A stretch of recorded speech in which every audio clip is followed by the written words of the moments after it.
ఇప్పుడు జగన్మోహన్ రెడ్డి గారు ప్రతిపక్షం హోదాకి నెంబర్తో పని లేదు, 10 సీట్లు 20 సీట్లు అని ఏమీ లేదు, అది ఏ రాజ్యాంగంలో ఏ చట్టంలో రాయలేదు అని మీరే క్లారిటీగా మీరు లెటర్లో రాశారు.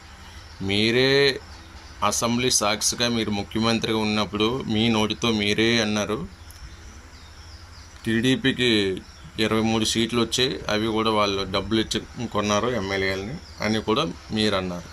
నేను కానీ ఆ 23లో 5 సీట్లు కానీ నేను తీసుకుంటే మీకు ప్రతిపక్షం హోదా కూడా ఉండదు అని మీ నోటితో మీరే అసెంబ్లీ సాక్షిగా అన్నారు.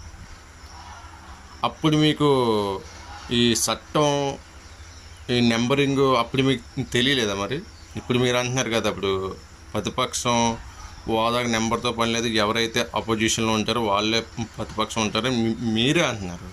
మరి అప్పుడు మీకు తెలీదా? చెప్పండి.